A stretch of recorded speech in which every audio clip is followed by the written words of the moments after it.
Welcome to BKW Physics. I'm Mr. McConley. We're going to work on vectors on inclines today. So I'm going to set up a scenario where, say you had a hill. Where we live here in Bern, there's a lot of hills. And say you parked your pickup truck on a hill. Because people park their pickup trucks on hills. Because, you know, it's hunting season, you're going out hunting, you leave your truck sitting there.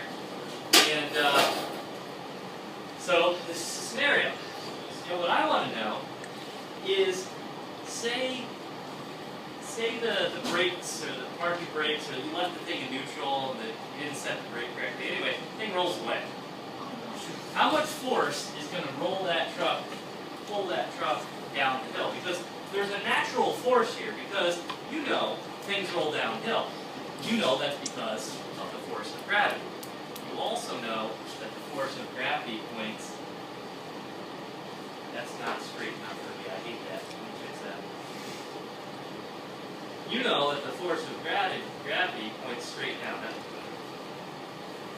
The force of gravity points straight down. So is it directly that force that's pulling the truck downhill? Not really. It must be some part of that force, though. Some component of that force. So we're going to look at, we're going to play this all out here today. So there's your truck. Gravity's pulling the thing down, straight down into the ground. And up until this point, we have dealt with the fact that if you're sitting on a chair, gravity's pulling down on you, and what's holding you up? Normal, not natural, but close. It's the end. Okay? Normal force. So the normal force is holding you up. Is the normal force holding this truck up? Well, yeah. But how's the surface angled? The surface is angled kind of down, so where would the normal force really be pointing in this case? Not down the hill so much, but like perpendicular to the ground. So the normal force is perpendicular to the ground, so are those two going to cancel out anymore? Oh, how disappointing. Or how fun, however you want to look at it. Because now, it's not so easy when you do an F-net problem. Now you can't just say, oh yeah, cancel, cancel. They don't cancel anymore, because they're not equal anymore. Oh, man. So what do we do here? Let's label the other forces. We're going to ignore friction right at this moment, just to simplify everything. We're just going to say, look at these two forces. Really, that's all that's going on here, because nothing's being pushed or pulled, and there's no friction. So, this force, though, can be split into two parts. I'd like you to think of it this way. Part of this, you got to draw this picture as best as you possibly can. See this force of gravity? If I set this up,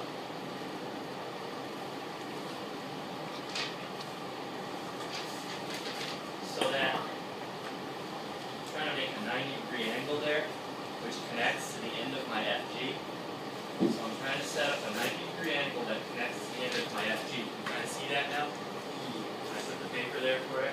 So this one here that is pulling you right down the hill, this is one that's really going to make you roll away. We call this the F parallel, because it is parallel to the surface of the hill. It is a component of FG.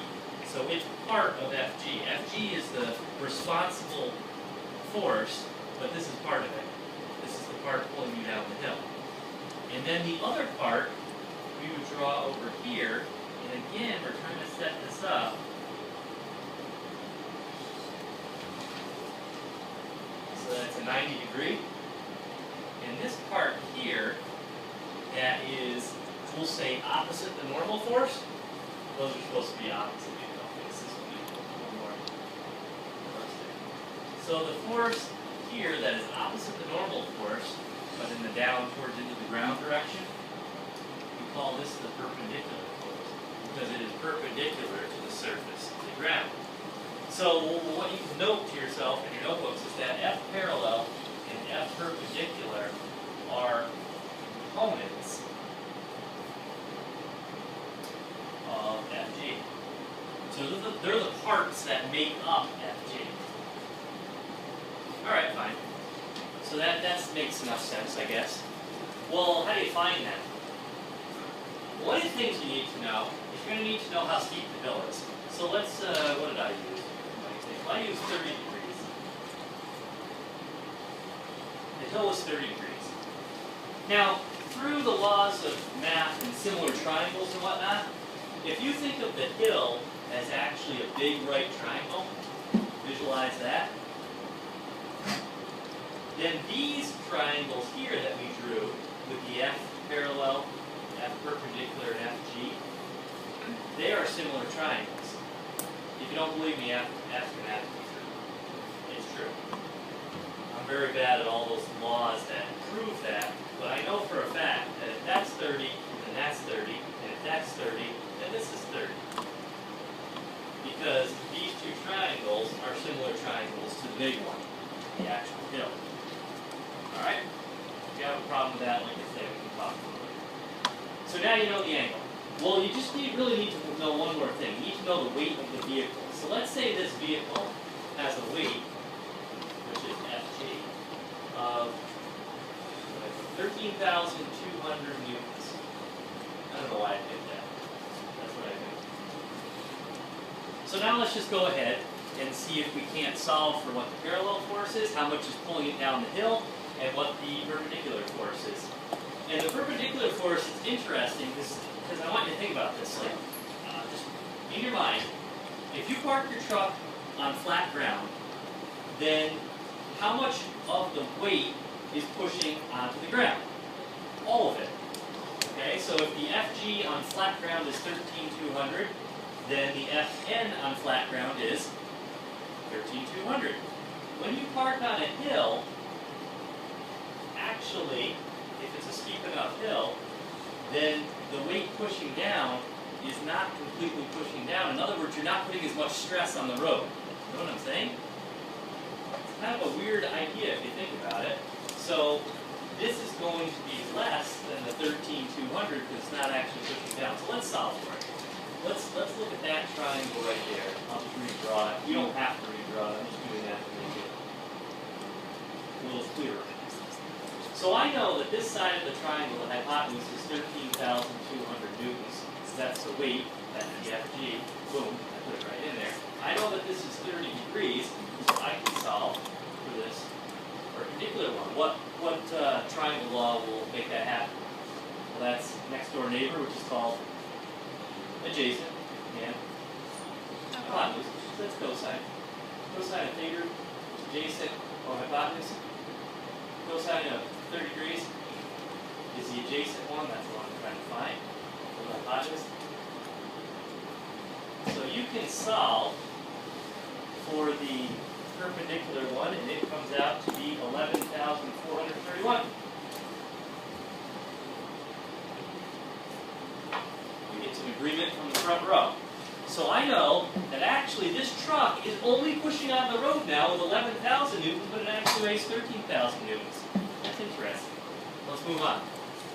Now the other thing I can solve for is based on the other triangle. I'm just redrawing it. You don't have to. Alright? So it's a right triangle. You know that the 13,200 is this one, and I'm trying to find this one. So I know that this is 30. This is opposite over hypotenuse. It's going to be sine. So the sine of theta is the opposite over the hypotenuse. The sine of 30 degrees, which is always a half, is the one I'm trying to find. 13,200. So it ends up that the parallel force is half of 13,200, or 6,600.